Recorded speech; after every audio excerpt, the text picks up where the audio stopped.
Olá! Já parou para pensar que loucura é ter em mãos um livro com textos escritos há mais de 3.000 anos? Como isso é possível? Bom, é essa jornada simplesmente incrível da Bíblia através do tempo que a gente vai desvendar agora. Para começar, vamos direto ao ponto com uma pergunta que dá até um frio na espinha, né? E se os textos originais da Bíblia, aqueles escritos lá no comecinho de tudo, tivessem simplesmente sumido, desaparecido para sempre?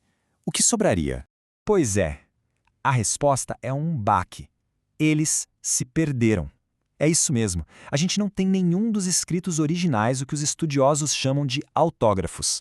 Mas calma, em vez de ser o fim da linha, é aqui que começa uma das histórias de preservação mais impressionantes que existem. Beleza, então como é que a gente entende essa história toda? Para mergulhar de cabeça, primeiro a gente precisa alinhar uns conceitos bem importantes. Pensa nisso como nosso kit de ferramentas para essa investigação. Primeiro de tudo, o tal do autógrafo. O que é isso? É simples. Imagina um manuscrito original de um livro famoso. É o texto que saiu direto da mão do autor, sabe? As cartas que o apóstolo Paulo escreveu, os textos de Moisés, esses são os autógrafos. E como a gente já viu, são os nossos tesouros perdidos. Certo. Se os originais sumiram, como a gente sabe o que estava escrito? Aí entram os manuscritos. Eles são os nossos detetives nessa história. São as cópias feitas à mão, com um cuidado absurdo, por gente que dedicava a vida a isso. E o legal é que a gente tem milhares deles. Agora, tradução. Bom, a Bíblia não foi escrita em português, né? Os textos originais estão em hebraico, aramaico e grego. A tradução é exatamente essa ponte. É o que pega o sentido lá da língua original e traz para o nosso idioma de hoje. E por último, versão. Já reparou que tem um monte de Bíblias diferentes na livraria? NVI, Almeida, King James. Então, cada uma dessas é uma versão. É uma forma diferente de traduzir o mesmo texto. Algumas tentam ser super literais, palavra por palavra. Outras buscam um texto mais fluido, sabe, mais fácil de ler no dia a dia. Mas quem eram as pessoas que faziam essas cópias? Eram verdadeiros guardiões do texto. Tinha, por exemplo, o soferim, escribas judeus com uma dedicação surreal.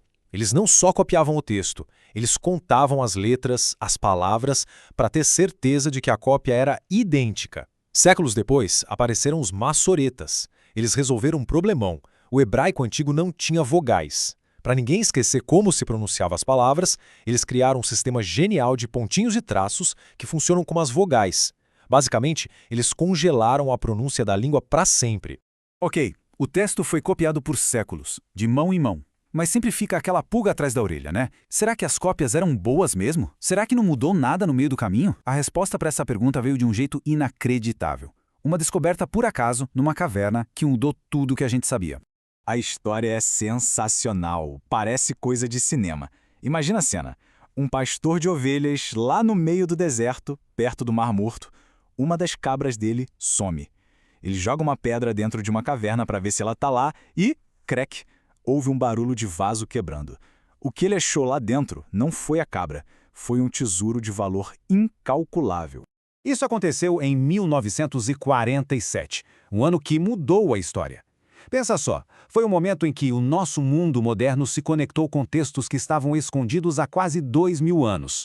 E não foi pouca coisa não. Acharam cerca de 900 manuscritos, com pedaços de quase todos os livros do Antigo Testamento.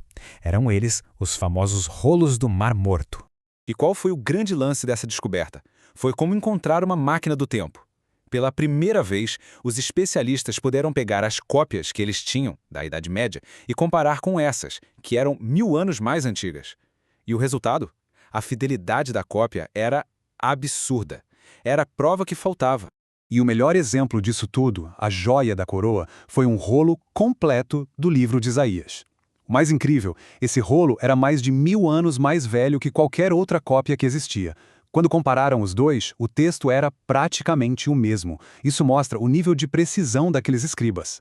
Ok, então a gente já viu que o texto foi super bem preservado. Mas isso abre outra porta, né? Como é que decidiram quais livros entrariam na Bíblia e quais não? É aí que a gente entra na história da formação do cânon. A palavra cânon parece complicada, mas a ideia é simples. Vem do grego cânon, que era uma vara de medir, uma régua, Para o contexto da Bíblia, o cânon é isso. A régua que foi usada para medir os livros e decidir quais eram inspirados por Deus e quais não eram. E essa escolha não foi aleatória, tipo, gostei desse. Não. Especialmente para o Novo Testamento, a igreja lá do comecinho tinha uma espécie de checklist, critérios bem rigorosos. Primeiro, o livro foi escrito por um apóstolo ou alguém muito próximo a um.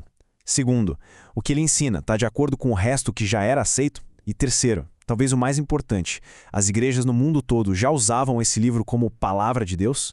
E é importante entender que isso não aconteceu do dia para a noite. Foi um processo, uma confirmação que levou tempo.